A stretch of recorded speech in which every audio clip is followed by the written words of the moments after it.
Restez avec nous, impossible de parler de notre peau sans évoquer le produit de base, le savon. Et là aussi, des initiatives françaises nous facilitent la vie. Europe 1, la France bouge. Elisabeth Assayag. Parce qu'il est doux, qu'il n'irrite pas la peau, parce qu'il soigne les plaies, le savon de Marseille, c'est le savon le plus efficace, surtout en ce moment où nos mains sont lavées plusieurs fois par jour. Bonjour Raphaël Séguin. Bonjour. Merci d'être avec nous. Vous êtes le président de la savonnerie Fer à Cheval.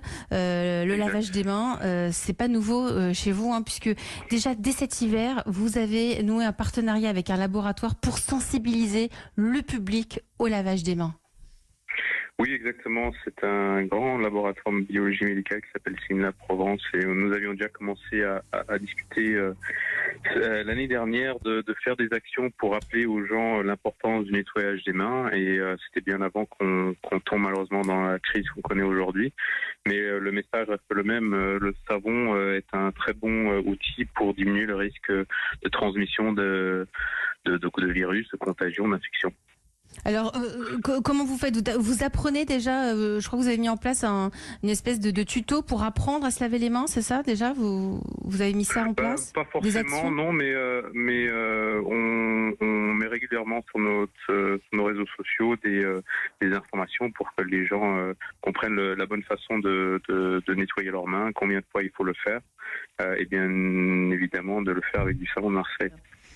Raphaël Séguin, vous aussi, vous avez fait don de vos savons. Vous avez su anticiper la demande auprès des plus démunis, notamment.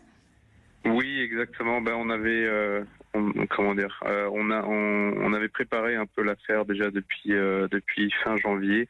Donc, on a pu protéger nos salariés et donc il y a eu un impact minimal sur l'activité en interne. Et puisqu'on fait un produit qui est forcément en forte demande en ce moment, on pensait ça tout à fait naturel de pouvoir un peu donner. Donc là, je pense qu'on a une vingtaine d'actes de dons et ça peut être, c'est assez varié. Les marins-pompiers, des cliniques, des hôpitaux, des EHPAD, des associations qui aident les gens les plus démunis et beaucoup d'autres. Et des initiatives comme les vôtres, il y en a énormément, un peu partout en France. Même réponse pour vous, Raphaël Séguin, ce qui va avoir un impact économique important à l'issue de cette crise? Je confirme ce que Guillaume dit. Je pense que c'est un peu compliqué aujourd'hui de se projeter. On a vu l'impact extrêmement important de la fermeture de boutiques qui vendent, qui font partie de notre clientèle.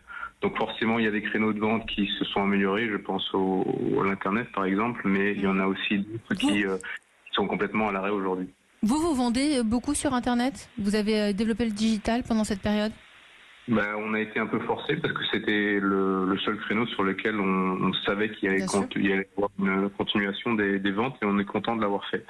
Mais juste pour finir sur ce point, effectivement, c'est un peu flou aujourd'hui de pouvoir prévoir ce qui va se passer. Monsieur Macron a prolongé d'encore un mois et je pense pour certains de nos clients, ça sera encore plus long que ça. Donc même si on a la chance de fabriquer un produit qui est effectivement en demande, on est aussi très fortement impacté par ce qui se passe. Merci en tout cas. Merci Raphaël Séguin.